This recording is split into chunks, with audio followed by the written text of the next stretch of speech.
Beta-lactamase inhibitors. Published by NCBI. Continuing education activity.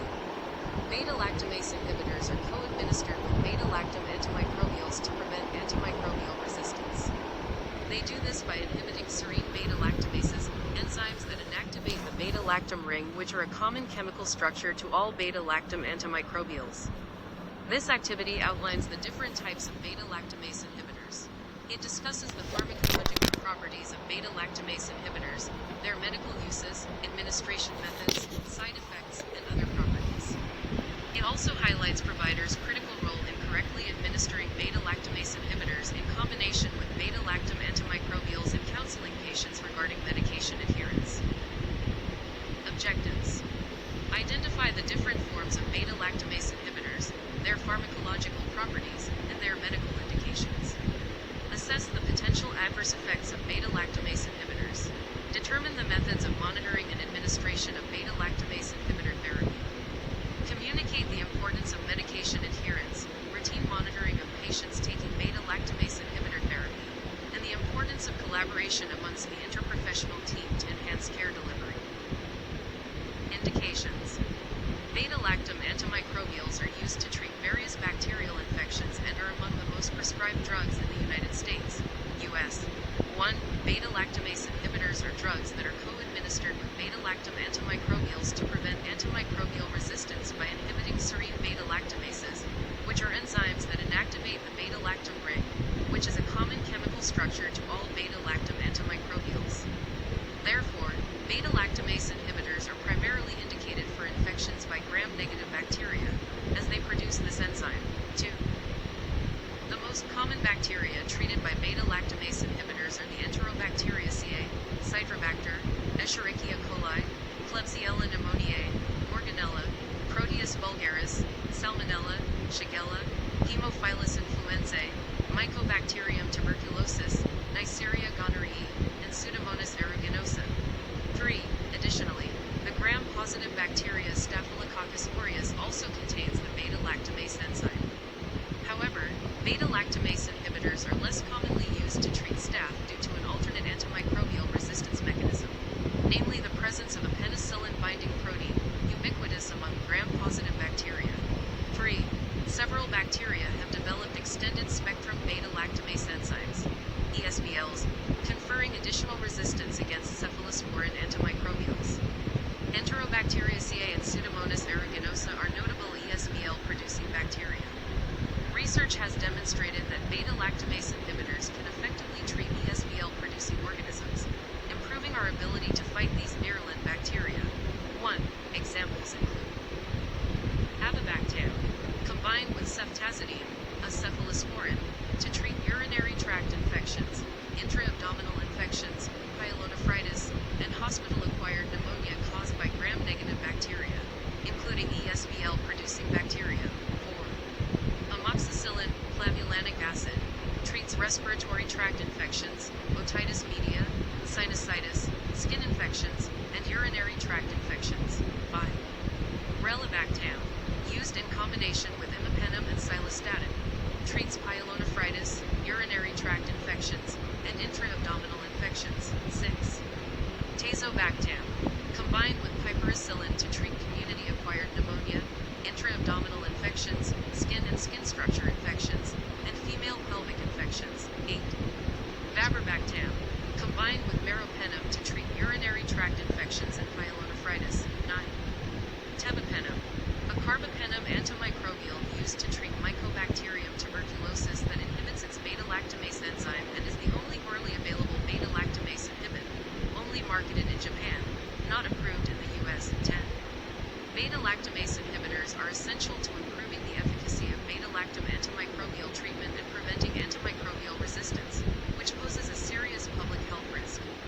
New research is continuously underway to expand the number and effectiveness of beta-lactamase inhibitors. Mechanism of action. Beta-lactamase inhibitors work by one of two primary mechanisms. 1. They may become substrates that bind the beta-lactamase enzyme with high affinity but form sterically unfavorable interactions, such as the acyl enzyme. 2. They may become suicide inhibitors, which permanently inactivate the enzyme through secondary chemical reactions in the active site. Avibactam and relebactam work by the former mechanism, while sulbactam, tazobactam, and clavulanic acid work by the latter mechanism. 11. Beta-lactamase inhibitors are generally renally excreted and do not undergo significant hepatic or gastrointestinal first-pass metabolism. Their metabolism and pharmacokinetic properties are influenced by their co-administration with beta-lactam antimicrobials in the length of infusion, as most are delivered intravenously. Avibactam. Avibactam has a half-life of approximately 2 hours, and administration is in combination with ceftazidime in a 1-to-4 combination. It is cleared really with dose adjustment for patients with renal disease. The ceftazidime mic is 8 mg per liter and 4 mg per liter avibactam concentrations. A 2/0.5 grams ceftazidime avibactam dosing regimen is used every 8 hours with a 2-hour infusion period for patients with normal kidney function. 12. Clavulanic acid. Clavulanic acid has a half-life of approximately 47 minutes with and without amoxicillin, with 37% unchanged excretion in the urine alone and 57% with amoxicillin after the first 6 hours of administration. Current dosage formulations of amoxicillin, clavulanic acid use a 4-to-1 concentration ratio. 13. Relebactam. The pharmacokinetics of relebactam have been studied alone and in combination with imipenem and psilostatin. Clearance is significantly affected by renal function as assessed by creatinine clearance. Metabolism of relebactam is not significantly affected by body weight or health status. A mic of less than or equal to 4 micrograms per milliliter is achievable for patient groups by modifying the dosing regimens, with an optimal dose of 250 milligrams. 14. Sulbactam. Sulbactam has a half-life of 1 hour and a volume of distribution of 12 liters. 75% of the dose is excreted unchanged in the urine. The pharmacokinetics of sulbactam are not significantly impacted by the co-administration of sulbactam with beta-lactam antimicrobials. 15. Sulbactam is approximately 38% bound to plasma proteins. Sulbactam has demonstrated greater efficacy with prolonged infusion strategies. 16. Tazobactam. The pharmacological properties of tazobactam have been studied alone and in combination with piperacillin. The mean concentrations of tazobactam in plasma at 4 hours are 1.2 micrograms per milliliter with piperacillin and 0.6 micrograms per milliliter alone. The clearance of tazobactam alone is 203.5 milliliters per minute, while that with piperacillin is 134.2 milliliters per minute. There appears to be no significant difference in the volume of distribution, elimination half-life, the volume of distribution, or area under the curve, AUC, from 0 to infinity hours between tazobactam alone and tazobactam with piperacillin. The total renal clearance is 73 micrograms per milliliter, the half-life is 1 hour, and the AUC from 0 to infinity is 237 micrograms *H per milliliter. The maximum tazobactam concentrations are 6.4 micrograms per milliliter alone and 11.3 micrograms per milliliter with piperacillin. Tazobactam is excreted renally, both alone and with piperacillin. The mean 24-hour urinary excretion of tazobactam is 63.7% alone and 56.8% with piperacillin. 17. Vaborbactam. Vaborbactam concentration has been shown to increase dose dependently, suggesting first-order kinetics, and does not accumulate with multiple doses. The terminal half-life of vaborbactam is 2.25 hours. Both the volume of distribution and the plasma clearance are independent of dose. With a 2000 mg dose, the plasma clearance is 7.95 Lh, the AUC from 0 hours to infinity is 835 milligrams *H/L, and the volume of distribution, VSs, is 18.6 liters. Vaborbactam undergoes renal excretion, and urinary recovery was 80% or greater over 48 hours across all dose groups. 18. Vaborbactam does not undergo hepatic first-pass metabolism. 19. Tebipenem. Tebipenem shows a dose proportional plasma concentration, with a maximum concentration reached within 1.5 hours. Between 55% and 60% of the drug is recovered in the urine. The half-life ranges from 0.8 to 1.1 hours. Renal clearance is not affected by food. 20.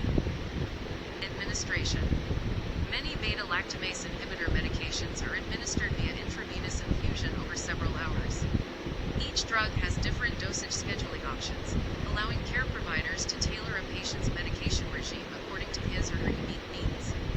Given the potential for nephrotoxicity, dosage adjustment is a recommendation for patients with renal disease.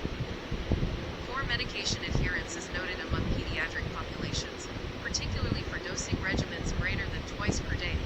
21. This factor merits consideration when designing a treatment regimen for pediatric patients.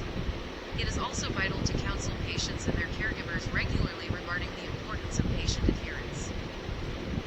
Adverse effects. Adverse reactions associated with beta-lactamase inhibitors include gastrointestinal side effects, such as diarrhea, nausea, and constipation, nervous system effects, such as headaches, insomnia, and seizures, hematological effects, such as impaired platelet function, allergic reactions, including anaphylaxis, pain at the injection site, and dermatologic side effects including Stevens-Johnson syndrome, toxic epidermal necrolysis, and drug-induced eosinophilia and systemic symptoms. Gastrointestinal side effects can be less severe if the patient takes the medication with food or water. Beta-lactamase inhibitor use is associated with Candida albicans and Clostridioides, Clostridium, difficile infections. 23, 24, 25. Clinicians need to routinely monitor patients for adverse effects and discontinue therapy immediately if severe side effects occur. Contraindications. Beta-lactamase inhibitors are contraindicated in patients with a known anaphylactic reaction to penicillins due to the potential for cross-reactivity with other beta-lactam antimicrobials and beta-lactamase inhibitors. Patients should be allergy tested to determine the presence of allergy and the type of allergic reaction before administering beta-lactamase inhibitor therapy. 26. Beta-lactamase inhibitor therapy is also contraindicated in patients who have had previous adverse reactions to beta-lactamase inhibitors, such as neurotoxicity, hepatotoxicity, or renal toxicity. Beta-lactamase inhibitors are not contraindicated in pregnancy, although some teratogenic effects have occurred, and dose adjustments may be necessary for pregnant patients. 27. Monitoring. Beta-lactamase inhibitory therapy has shown correlations with kidney, liver, gastrointestinal, hematologic, and nervous system adverse effects. 11. Although most antimicrobial therapy is short-term, and blood work to assess kidney and liver function is generally not required for healthy individuals, several at-risk patient populations require additional monitoring. Given that beta-lactamase inhibitors undergo renal elimination, patients with chronic kidney disease must undergo routine screening and dose adjustment to prevent renal toxicity and acute kidney injury. 28. Furthermore, bacterial antimicrobials may be associated with gastrointestinal side effects and an increased risk of Clostridioides, Clostridium, difficile infection due to the death of protective gut microflora. Beta-lactam antimicrobial, beta-lactamase inhibitor combination therapies are no exception to this rule. Therefore, patients with pre-existing gastrointestinal issues, such as inflammatory bowel disease, as well as patients who are immunocompromised, such as those with HIV/AIDS, should receive additional monitoring for these gastrointestinal side effects. 29. Individuals who are prone to recurrent infections and, therefore, require chronic antimicrobial use, such as those with immunodeficiency syndromes or cystic fibrosis, need to be monitored extra carefully for any signs of organ toxicity. Data has shown that for cystic fibrosis, in particular, hyperacillin tazobactam usage is associated with an increased risk of acute kidney injury.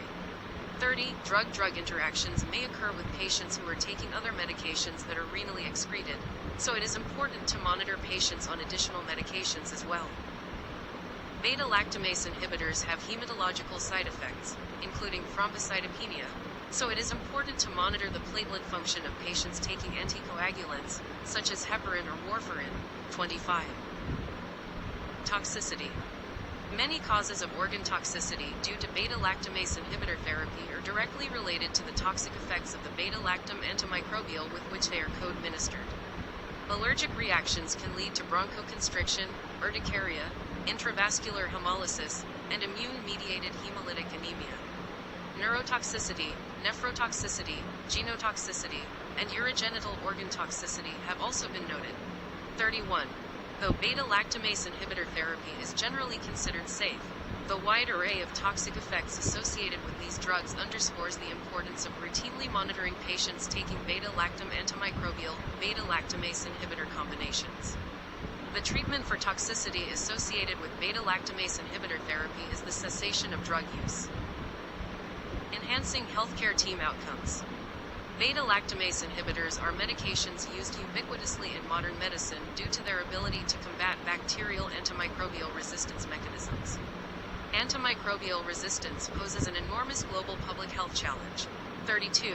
Therefore, careful monitoring and prescribing of patients taking beta-lactamase inhibitors combined with beta-lactam antimicrobials are paramount.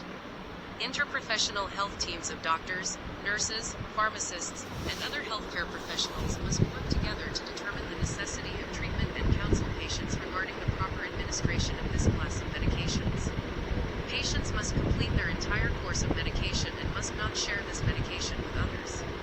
By working together, members of an interprofessional healthcare team can strive to prevent adverse outcomes for